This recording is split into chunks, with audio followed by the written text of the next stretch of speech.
What if you could power sensors, switches, and transmitters not with batteries or wires, but simply by capturing the energy that's already all around us? Imagine a world where every movement, every vibration, even a single push of a button could create clean, renewable power. Welcome to Industry Ignited, the show where we explore how industrial leaders are building what's next. I'm your host, Dr. Leeanne Aguilar, and today I'm joined by Larry Richenstein, founder and CEO of WePower Technologies, also known as GEMS, a company redefining how we think about power itself. Larry, welcome to the show. Thank you. Nice to see you, Leanne. Yeah. So, Larry, your career path is anything but typical, from law school to consumer electronics industry to building one of the world's largest wireless headphone suppliers. Looking back, how did that evolution shape your entrepreneurial mindset? Going to law school was something I was told as a child I was going to do by my parents. They can't take an education away from you. So I had always planned on going to law school, and having gotten into rock and roll music at a very young age and being a complete rock and roll fanatic, I thought that I would put rock and roll and music and law together and become a rock and roll attorney representing major rock stars. That was my goal. When I got into law school and I started reading those books, they put me to sleep. And I realized that if I ever practiced law, that I would never get to having lunch with rock stars. They would put me in the library, and when they saw how I was falling asleep trying to do the research, I wouldn't have a job in law. So early on in law school, I realized I was not going to practice law and I was going to have to be an entrepreneur. So I think the law thing was something that was a goal my parents had set for me, but I realized early on that I was never going to practice law. And I did actually drop out of law school, but took a leave of absence and came back, went at night while I was working for my family's business during the day, finished it, passed the bar, and never ever picked up a book again. Wow. Okay. So you actually finished, but you recognized early on that was not your passion. It's not something that you loved, that you wanted, but you went ahead and you finished anyway. And so did you practice at all to any Never extent? practiced a Never day. practiced. I took the bar exam while I was working for my father's business. Yeah. I finished at night in the night school program. It took me 2 years actually at night after 2 years during the day. And then I never looked at it again. I mean, it helped in business. Yeah. Law is a good background for business. And if someone had an extra 3 years they wanted and some money that was burning a hole in their pocket and they wanted to become a lawyer, I wouldn't argue against it, Yeah. even if their goal was to be in business. But as you said, it's a circuitous route to getting into business and not for everybody. Larry, you've described one of your early ventures as the most expensive piece of your education. What lessons from those early experiences became foundational to your later success? You're talking about Lone Star. And after working for my family's business after law school for many years, or several years, I left, and I guess I was about 32 years old and started my own company, Lone Star. And I went into the phone business, and corded phones back then were a big thing. I'll tell my grandchildren someday that I was selling telephones, and they said, "Oh, you Apple or were you Samsung?" No, no, no. This was corded telephones in homes. No one understands that anymore. So it was a nice business, and I wanted to expand, and I got into karaoke. And then having been always into music and never being talented enough to play, was presented with an opportunity for an interactive guitar called the Key.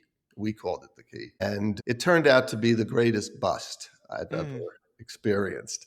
And it was a bad time because we were just at the intersection of moving from analog to digital. So the software and everything, we were working with VHS tapes where we were putting code into them where you could play along with the music. But it was way before Guitar Hero and Rock Band, which really took what we did and brought it to another level. I also wound up with a 3 or 4 year development program on that product, which was a very good education. If it's not working, cut bait. Yeah. I should have cut bait.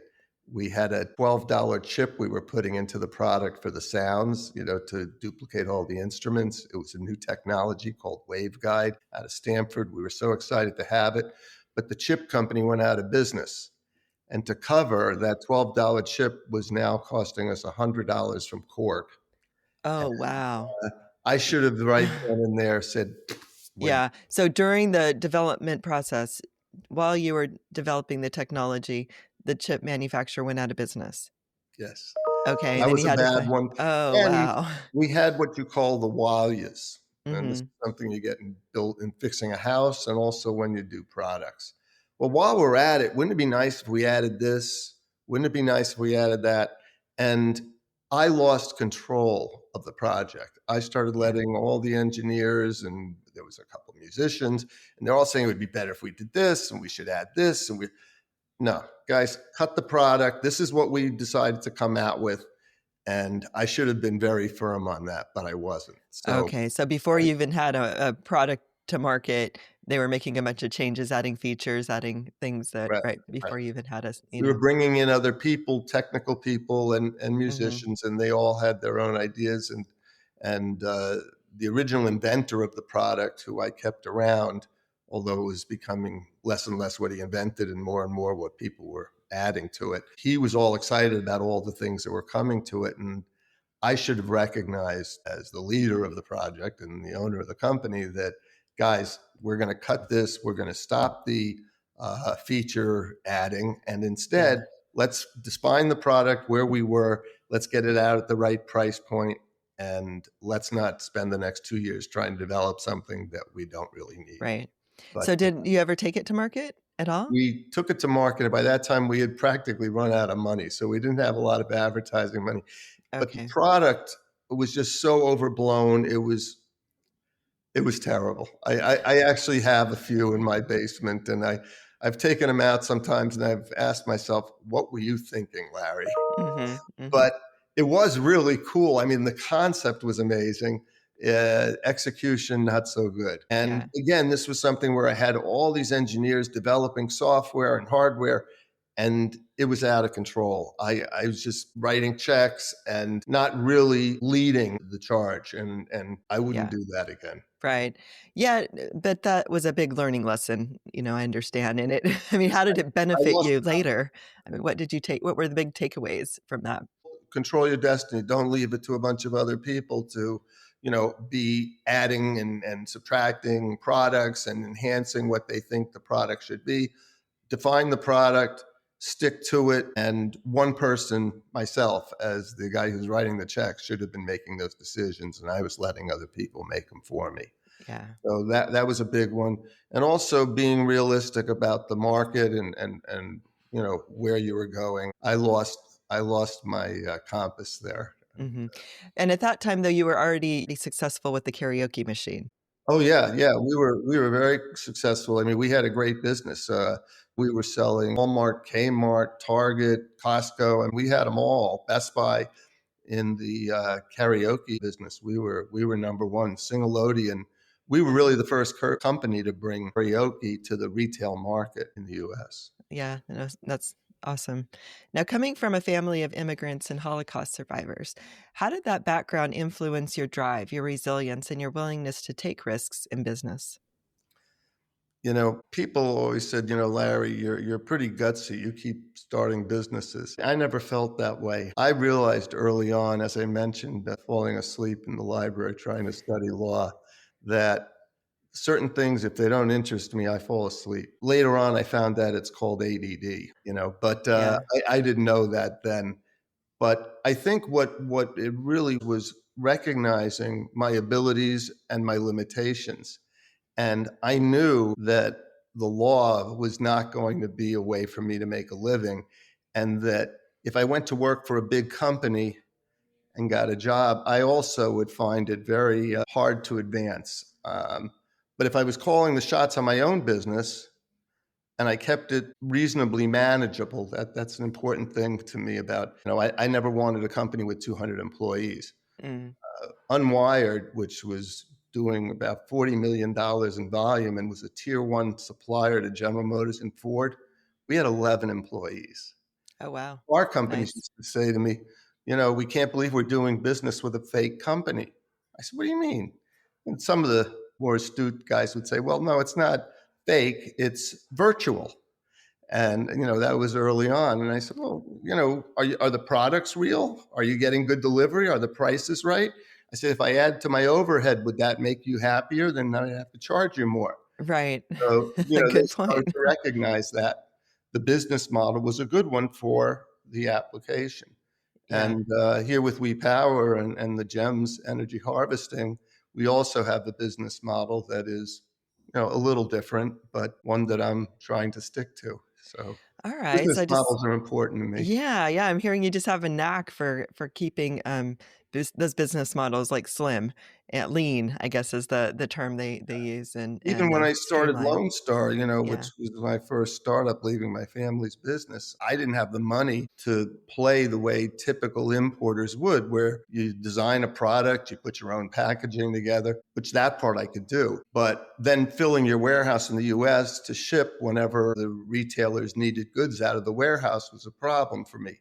So I came up with the idea of being Mhm, container only supplier, and that we weren't going to finance the big companies. They could finance the purchases themselves. So we required in Lone Star to sell like any of the big chains, they had to put up a letter of credit, which is basically a bank to bank promise saying they're going to pay you.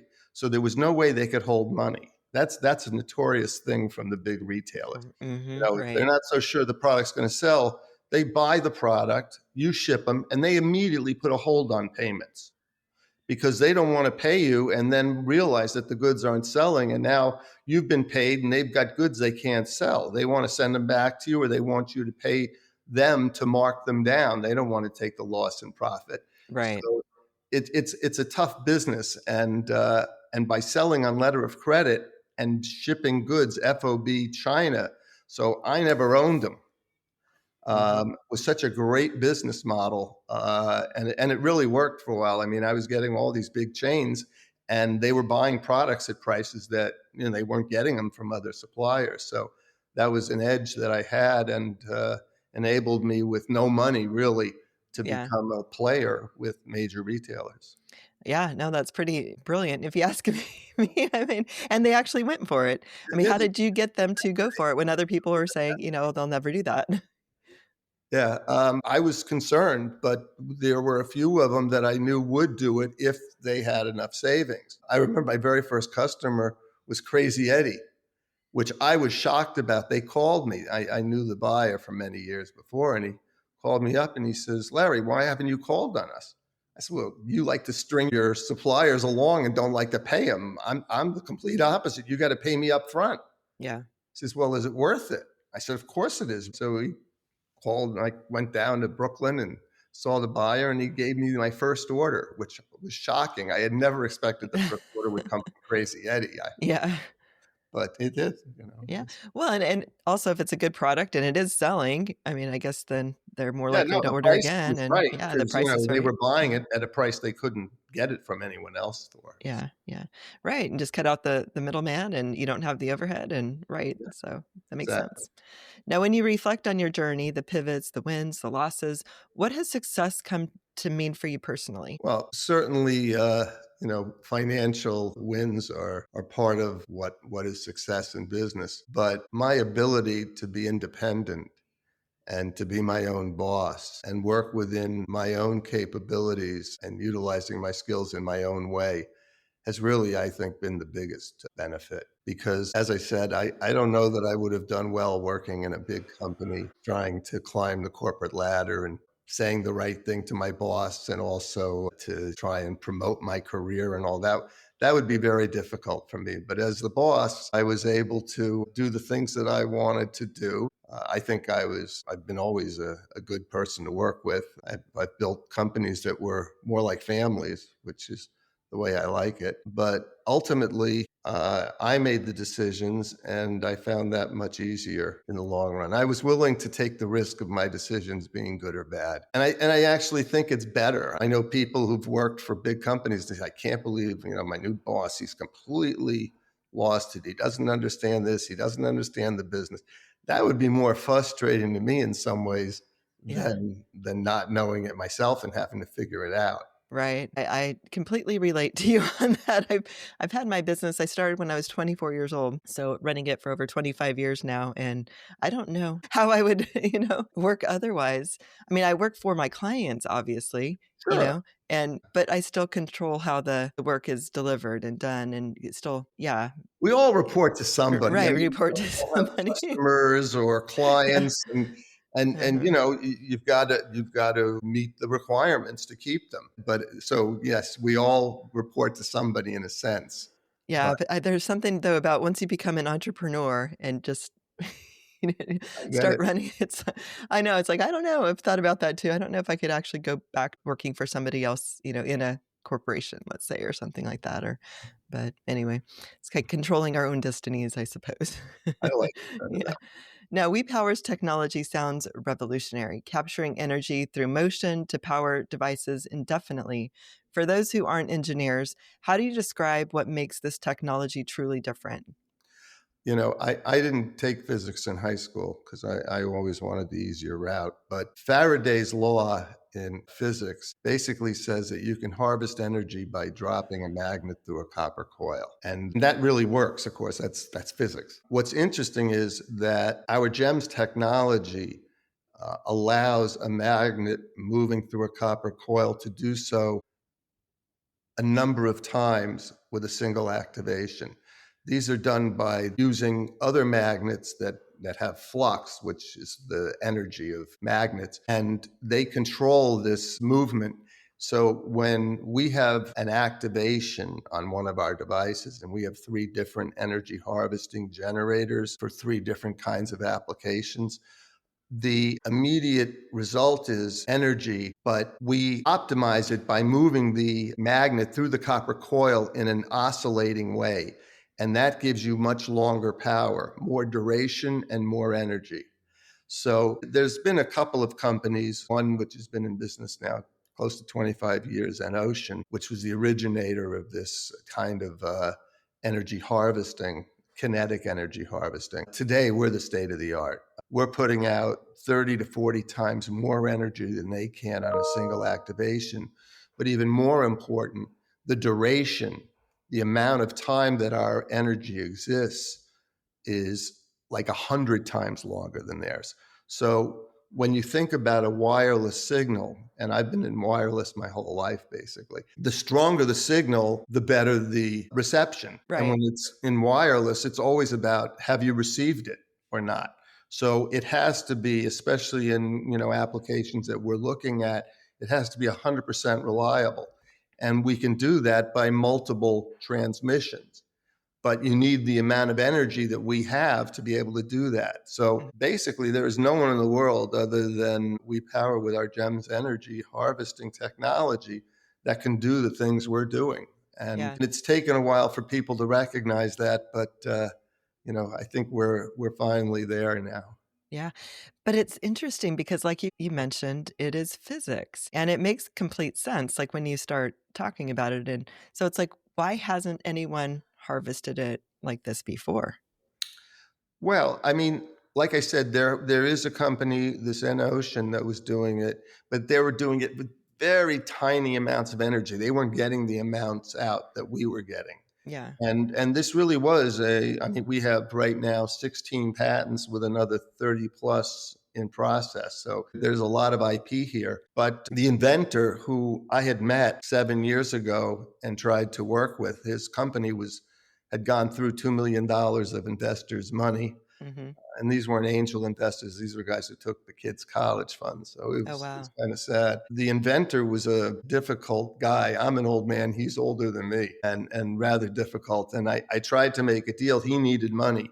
So I tried to make a deal where we could invest in his business, clean things up, clean up the balance sheet, and raise more money. But we got stuck on his salary. He wanted a huge salary. And I said, you burned through $2 million. This is a startup. Right. And I realized that it was kind of weird. He was living in this big house on the North Shore of Long Island, and it was a rental house. I knew that.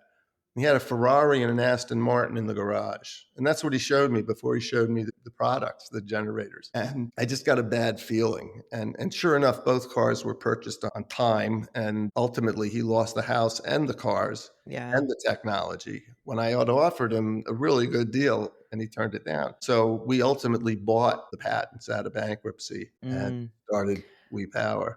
So it We did sounds like hire him, yeah. and I was paying him a lot of money for a while, Yeah. but and I was paying him in advance, like a lot of money every month in Yeah. advance. And the last time I had sent him the money in a wire transfer to his bank, he quit the next day because Mm. he knew I had hired a real engineer to run the engineering because, he was a physicist, but he was not an engineer. Right.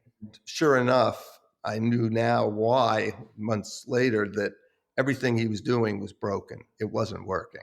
It had to Uh, all be re-engineered. And yeah. it took us years to do that. So one of the things about entrepreneurs is we're all pretty optimistic. We jump and we don't look at some of the things that could go wrong. And I think that's a plus, actually. I think a lot of founders are usually ADD. They're not looking at all the downsides. And that's why you do something like this. If you looked at all the downsides, we know plenty of reasons not to start a business. We optimists brush that aside a bit and say, well, we'll figure it out. And sometimes we do. Yeah. So, Right, right, 'cause entrepreneurship, I mean, starting a business, diving in I mean, taking a lot of money to develop something that's never been done before is hugely risky, right? People would say, "Well, that's crazy, that's insane. Why would you take that risk?" But that's how innovation works. I mean, you have to. And if you yeah, don't, then we don't move forward. I, I'm, I'm in complete agreement with that. Yeah, So, yeah, I mean, so that's what happened. I tried to work with him, but we brought in this engineer who's with us still. I mean, he's been with me now over yeah, 5.5 years. Mike Riddell, he's our senior VP of engineering, really overseeing all the technical work. And the first thing he said to me is, we're missing a vital part of this whole product. I said, what do you mean? I got the generators. Now all I need to do is get the transmitter circuits and hook them up. He says, no, Larry, that's not the way it works. Now, again, being optimistic, and I had this physicist who invented this whole thing, he should have told me, but basically, you can't just take energy off the generator and put it into a product. You need to process it and get it off that thing in a good way and put it into a bank of capacitors. I knew what capacitors were. They're kind of battery like things that can hold power, energy. So basically, what we needed was a circuit that would harvest energy off that generator, put it in a position where it could be used. And then the beauty of what we do is we are platform agnostic. Once that energy is in those capacitors, we could connect it to a Bluetooth transmitter, a Zigbee transmitter, a LoRa transmitter, a Thread transmitter. It didn't matter as long as you had sufficient energy for that particular platform. So that's why we call ourselves platform agnostic. We can power anything depending on how much energy it needs. And again, our product scales. So if you wanted a huge amount of energy, we could make the product, the generator bigger. It'll yeah. be harder to push, harder to activate, but you get way more energy out of it, and that's important in some applications potentially. You've mentioned that one of the biggest challenges isn't the technology itself, but that no one wants to be first. How have you navigated the psychology of early adoption and built credibility in such a conservative industry? It's a good question. And again, I was an optimist, thought this would happen very quickly, especially after we got the circuit working. And we have a few of these extraction circuits now working beautifully. I think the issue of being first is always a problem when you're selling a product. And whether you're selling a product to a retailer or in a B2B kind of a environment as I am, I think what's important is to recognize risk and what's going on with the people you're trying to sell. So I recognized early on when I went to the buyer's office at Target, if he put my product in and it was a great success, he got $1,000 extra in his paycheck as a bonus and a pat on the head. If it was a disaster and they didn't sell and they couldn't return them to me and get themselves whole again, Mm, it was his job. wow, He right. had very low reward, but very high risk. the complete opposite of what we want as entrepreneurs. We like low Right. risk, high reward. So recognizing that we have to expect that if we come into a customer, the prospective customer, with something that's really revolutionary and our product, while we replace batteries, we can't take the batteries out and put this thing into the battery compartment and work the product. The product has to be completely re-engineered in True. certain ways. So you've got here a long lead time sale. And as an angel investor, I've invested in a lot of companies after I exited Unwired and before I started this. We hate long lead time sales as as investors, because we know that, the companies may not ever get the traction they need. So I stay away from long lead time sales. If you want to sell hospitals and retailers and educational facilities, high schools, junior high schools, colleges, those are companies I don't want to invest in. So I'm doing this knowing it's a long lead time sale, but it turned out to be even a harder sale than I'd expected. We had talked, and we go to CES. We've been to 3 CES shows now, and each show is better than the last. And even the first show, we had 100 major corporations coming into the booth talking to us about all kinds of applications. And I walked away from that show thinking, this is done. I mean, this is going to be amazing. Right. Not one of those prospective use cases ever got turned into a product or a deal. Really? Not one. I mean, we had Yeah. the big car companies. We had, I mean, it was the who's who. We had all the big ones. Sure. And they all had ideas, but nobody was really compelled to do anything about it. Well, as the technology, and we've proven more and more at each show that we're there, we're getting more and more serious users, but we still haven't signed. And I admit that, as of today, we still have not signed the first licensing agreement for our technology. But we've got 3 or 4 companies right now, big ones, that are seriously in discussions with us. So we're getting away we are going to find that one who's going to be number one Yeah. shortly. And I think what's going to happen is that's going to spur a whole new acknowledgement of what we have. I mean, Exactly. Like once you get that one, once there's that proof of concept, once somebody, right. you have, like something to show for, then yeah, other people will quickly, I think, jump on that bandwagon.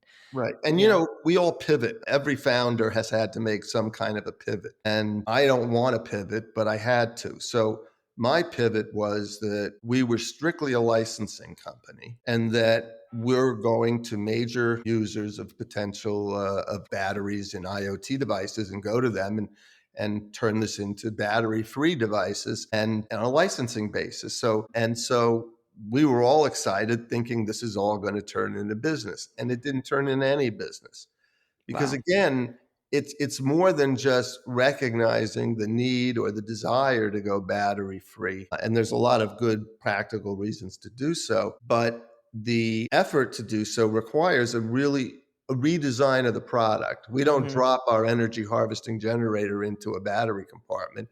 We eliminate the battery compartment, and the product has to be retooled and redesigned. And it's better at the end of the day when they do that. So, we're talking now with a company that happens to be in the middle of a redesign of one of their products, and they're using a new transmitter. Okay. Perfect timing for us. Yeah. So, Yeah. That sounds you right. need to find people in that mode. Now, if you talk to people over a 3 or 4 year period, as we have with a couple of prospective licensees, it does add credibility. And being there again and again is something that creates confidence in buyers or prospective licensees. You're here still? Yeah, we're still here. Well, I guess you're not going out of business so fast, and that's a credibility thing in and of Right. itself. I mean, for Right. any startup, when you come back to a guy, hey, listen, I'm not giving up. I was here 2 years ago calling on you. I'll be here 2 years from now.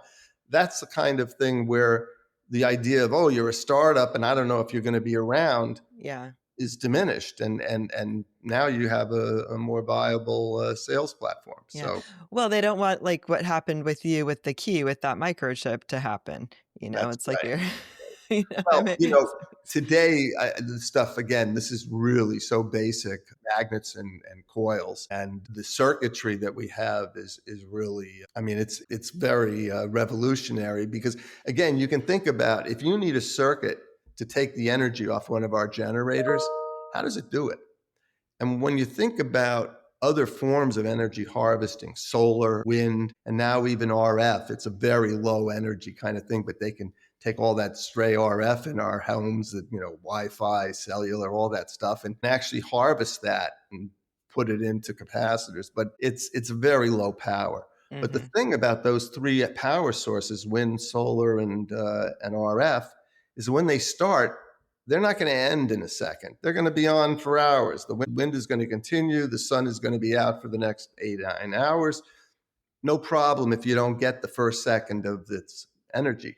With us, we put out energy 250 milliseconds, quarter of a second. If you take a second to wake up, you've lost everything. So we need a Oh, circuit that almost perceives that you're about to have an activation event and yeah, opens up and says, I'm ready to take it all in and put it, regulate it, process it, and put it into the capacitors, because you don't want to lose any of it. right. So that's part of the patents and the technology that we've developed, Yeah, because we have this really instant energy source that's significant but short. right. And as you mentioned, the applications for this technology are vast, from smart cities to healthcare to aerospace. Which market do you think will be the first to fully embrace battery-free power and why? Definitely the first market will be smart homes and smart buildings. And the reason is, and I started talking about the pivot before. So my whole business model for WePower with the GEMS energy harvesting line is licensing. We don't want to build products. We're not going to inventory products. And licensing is really the best way to do this. It's most efficient. Take our components, build them into your product, incorporate our circuit into your circuit, and make this product at the lowest possible price and make it the most efficient product you can make. So that's the concept.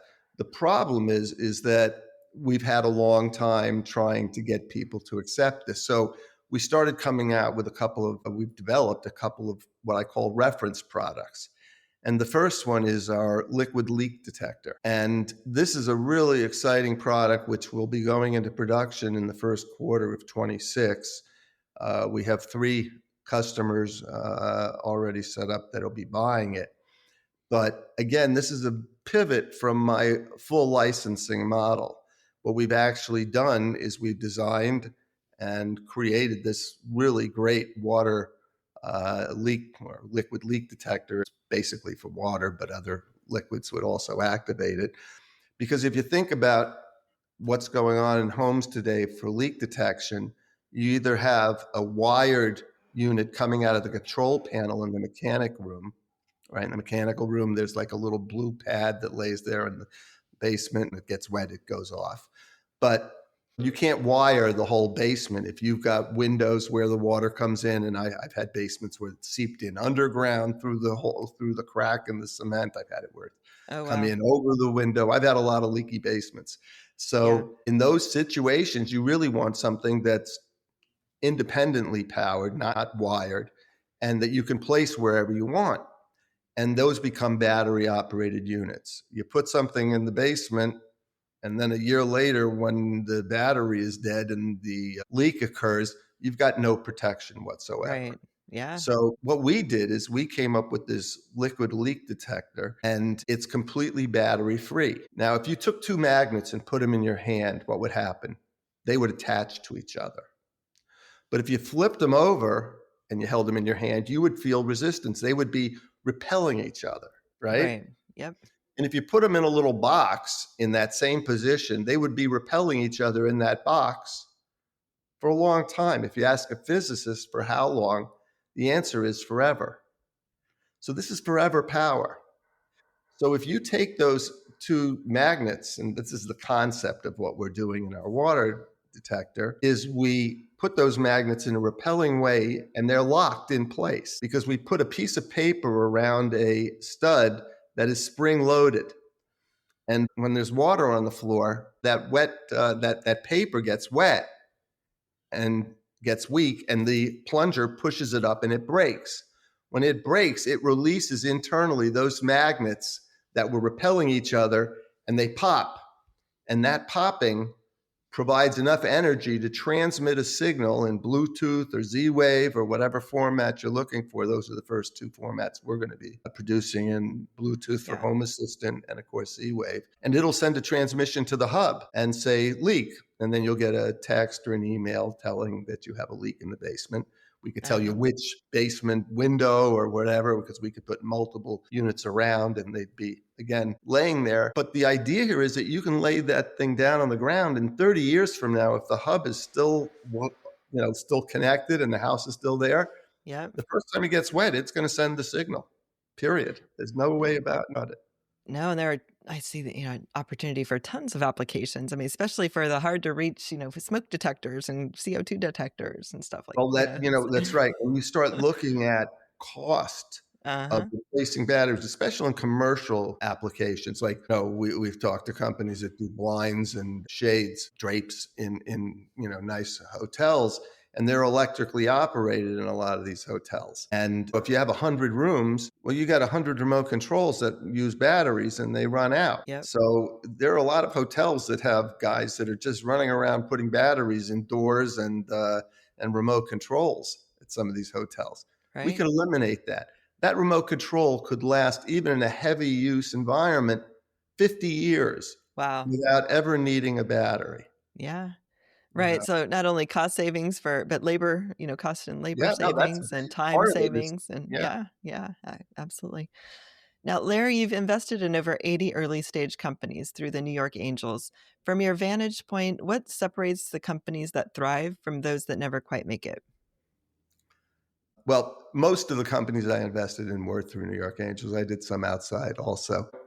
Listen, when you invest in early stage company, companies as a rule, it's a risky venture. And 80 sounds like a lot, and it is, but realistically, anyone is thinking of becoming an angel investor. If you can't realistically look at yourself and say, I could make 20 investments, you probably shouldn't do it.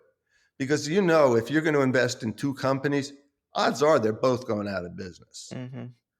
When you invest in 20, you might get a couple good ones.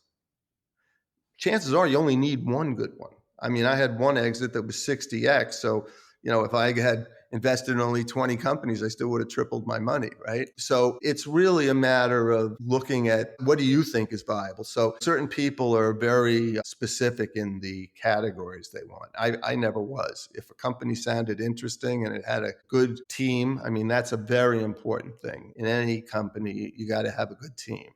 You got to have a good idea. But an idea alone isn't going to do it. Can this team bring that idea home? And that's a big question. One of the things that I don't like to talk about it too much because I don't want to disappoint people who want to start businesses, but second time entrepreneurs are usually more successful than first time entrepreneurs. Just makes sense. Yeah. So, I've invested in many, many first time entrepreneurs, but over time, I've learned that if you can find someone who's doing the second deal and Yeah. they've already had a failure or a win, probably better. Right. Just like we So, were talking about before. Nobody, it's hard to get yeah, people to do the first, right. Well, be and the also, first, make the first investment. we learn from our We mistakes. I do. mean, Absolutely. if we're awake, Yeah. So, No, very true. Right. and so, I think that's a big thing. The other thing that I had, which not everyone agrees with, obviously, in an environment where, today you can talk to a young entrepreneur who's done a seed round, an A round, a B round, how are you doing? And he'll tell you, well, great, we're up to 112 employees. We only had 30 2 years ago. We just finished this. I'm working on the C round now. And I fog over when I listen to that because I do not want to be investing in something that's going to have 6 rounds of financing. The Ah, best investment I did it was when there was a guy came in and he said, I really believe that if I get this money right now, I will never need another penny and we could go all the way with this. That's the guy I want to talk to. right. And I know that that's not, you know, typical. You don't see that many situations like that. But anyone who's looking for an angel investment, if you find a guy who only thinks he's going to need one round, you've just cut out one of the biggest problems of angel investing is being an early investor in a seed round and then facing VC after VC who's doing the A round, B round, C round, and you're getting diluted and you're losing your rights. All of a sudden you're not getting financial statements anymore. Now you don't have pro rata rights. If there's another raise, you can't keep your percentage in the business. The VCs take all that away from you. Mm. So the beauty was that this one guy said, "I'm going to take one round," and he did it, Yeah. and exited, and it was fantastic. Wow, amazing. Yeah. Right, but ultimately, like you said, I mean, it is a numbers game and a huge amount of risk, and on the flip side, I guess a huge amount of reward when Absolutely. it does, work out. Yeah. And I really think that I made a little money at this. The real excitement to me was having this group, the New York Angels. I made a lot of friends there. It's been great. Brian Cohen, who was the chairman of the group for many years, I brought my son-in-law in one day, and he said, "If you look around, you'll see that none of us play golf." Ah. And that wasn't quite Really? true, but most of us don't. Really? And it's funny, but yeah, I guess this was my country club. Yeah, Uh, yeah. Yeah, it's like, so what do? You invest? I guess that's your yeah, and yeah, yeah. we're all interested in business and Uh-huh. technology. So, I mean, I can go out with my friends and we have things to talk about, but when I'm with the New York Angel guys, I mean, now I can really talk technology and Sure. No, business, and I that's enjoyed that. awesome. No, and that is true. That'd be a fun group to hang out with, or be the what is it, the fly on the wall, just listening to those conversations, because that'd Absolutely. be fascinating, right? And just having, I mean, because you're at the forefront of all the new ideas in technology, and people are coming to you with that, opportunity to make it happen. And yeah, that's got to be amazing. It is, and it's a real responsibility. I mean, Yeah. New York Angels. I mean, one of the things we were always very conscious of is the founders coming in there and putting bearing their soul to us and telling us why they need money. I mean, you got to treat them nicely, give them suggestions. If you're not going to invest, I mean, you don't have to tell them we love the business if we don't, but tell them why we don't and where we see pitfalls and things. So Yeah. give them some positive feedback, and even if everything's negative, at least give them some education and tell them why. Right, absolutely. Because if they're not quite there yet, they've gotta know what, could help them so they can go back and rework things, or, Absolutely. And we've yeah. had that where, a company came to us and we said, well, you're really not ready and, you should be doing this or that. And a year later, they came back and we invested. Awesome. Yeah, Yeah. so they take it to heart and make it happen, and Yeah. yeah, that's awesome. So you've said that good management and a believable story matter more than projections. How do you assess the people factor when you're deciding whether to invest? You try to understand them, and people make mistakes, so you really try to spend a little more time with them, understand the dynamic of the team. I remember one company came to New York Angels, and a lot of people invested. They called it the dream team. There were guys from Google and Apple, and it was just all kinds of great people. Fortunately, I didn't invest in that one, but a lot of people did. And what happened within 60 days, the team of superstars were fighting so bad that the company broke up. So they were all superstars, but they couldn't get along. Yeah, they So, weren't you know, aligned internally. no, they weren't, and that was the end of it. I mean, I guess some little bit of money came back, but basically it was lost. So, Yeah, a team is really important. And the other thing, when you talk to people, if they listen, coachability. If you're telling someone, well, that's a good idea. Had you thought about doing it this way? And they say, well, no, that's no good. yeah, Where you don't want to hear that, we'll say, well, no, I don't know if I really thought about that. How would that work? To have a more open mind about things and what you're doing is certainly better for an entrepreneur. I always say that some people who are really smart think they know everything, and I'm smart enough to know that I don't. So, I think everybody should know what they don't know. yeah, That's a really important thing because then you got to know what you got to fill in on your team if you're a founder, but yep, also to understand that there are things out there that we need other people's expertise on. yeah, And, when you're doing due diligence, one of the advantages of being in a group like New York Angels or any angel group is, it's a collective set of minds that's coming in there with all kinds of experience in different industries, different technologies, and we all have seen different things that maybe the other guy didn't see. So when we all look at the company together and do our due diligence as a team, we can do a better job. Right. Yeah, that's a really good point, and I like that mindset. I mean, I've come to realize the more I learn, the more I know I don't know, right? So it's like my education has taught me there is so much more to learn, and so always being in that realm of curiosity, asking questions, and being willing to learn, because especially with the advancements in technology and new discoveries, and I mean, there is Yeah, just things happen so quickly. How can you know everything?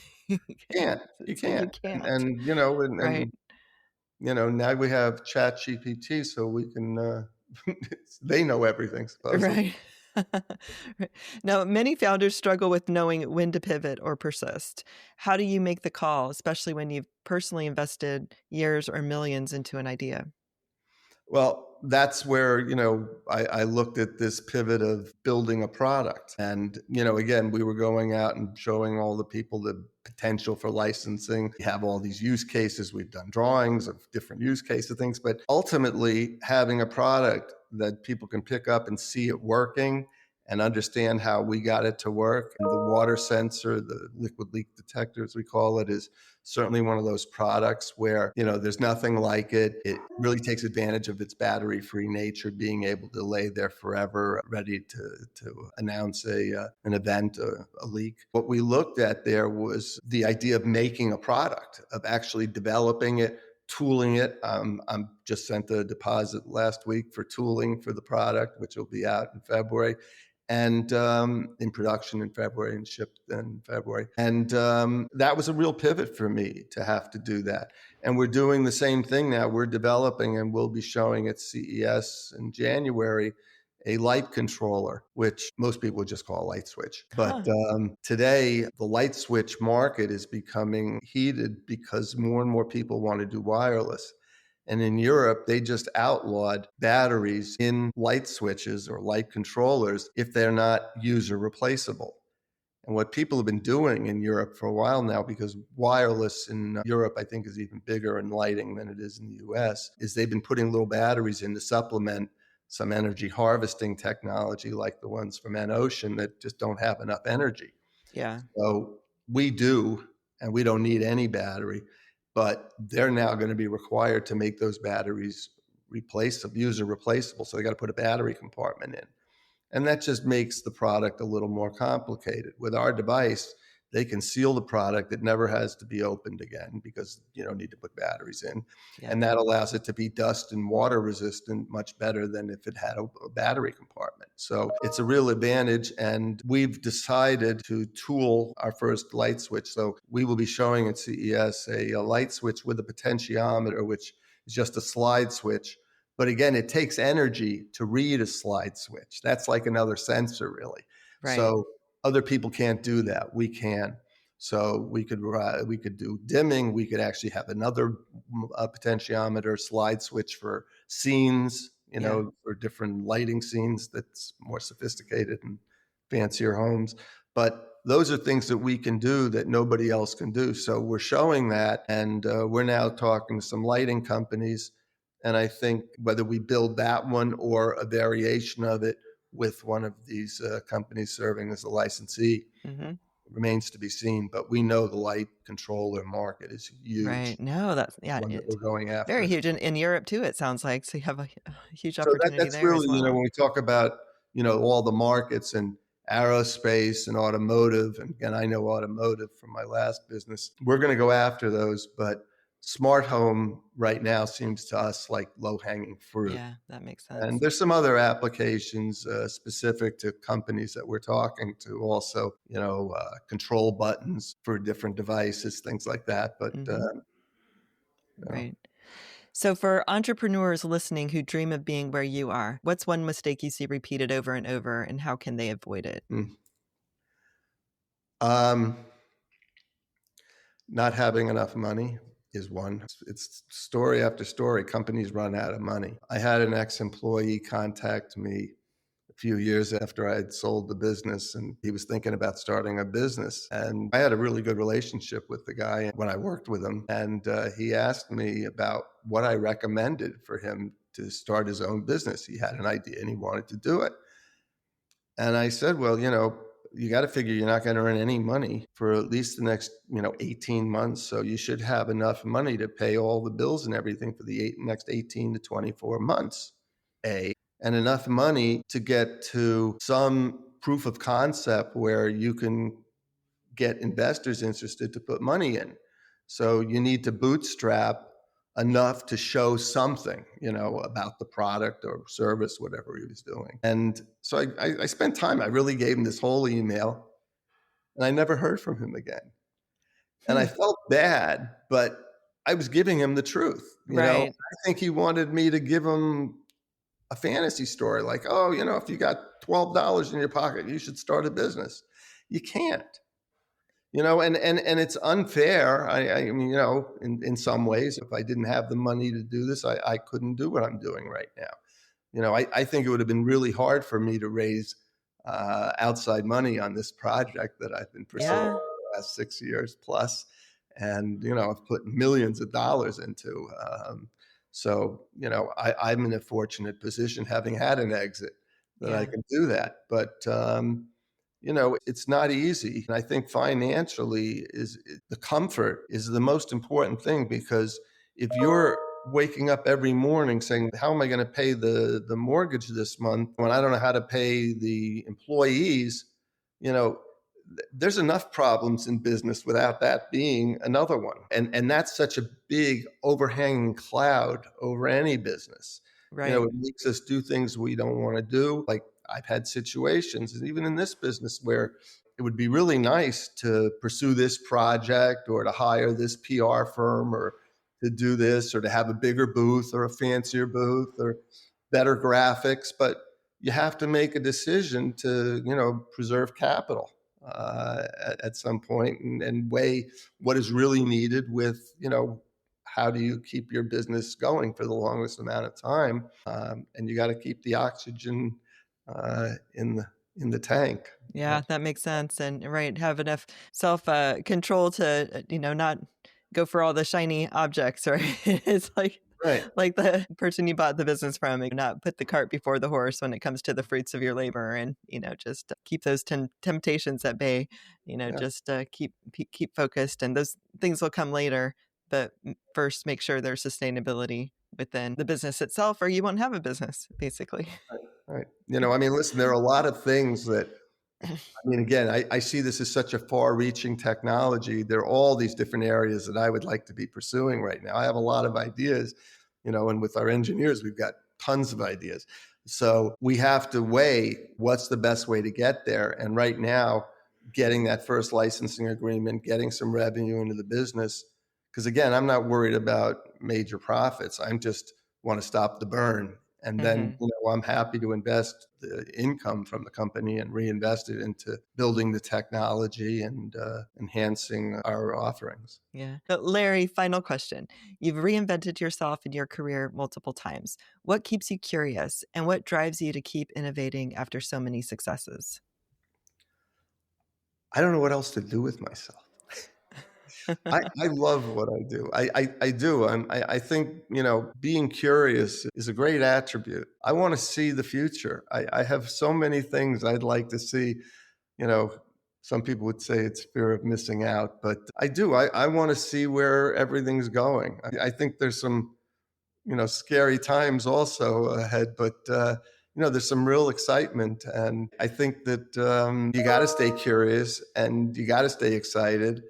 And I'm proud of the kid in me.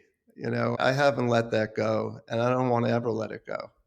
And I think that's part of being young, and part of being alive, I wanting to love be that. Yeah, I love that. Right. Keep that kid alive. And it's a mindset thing. It doesn't matter what your age is, but it's really how you feel inside and that curiosity, like you said. Just keep I think going so. and keep being curious.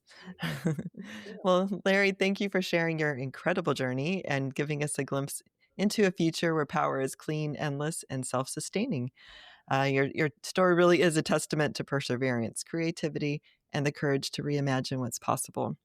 For listeners who want to learn more about your technology, how can they find out more? And also, I know you mentioned you're going to be at CES in January. Yes, we'll definitely be at CES in January in the North Hall. Our website is gemns.com, and we have all the information there. And my email is larry@gems.com. So easy to get in touch if anyone has questions. Thank you again.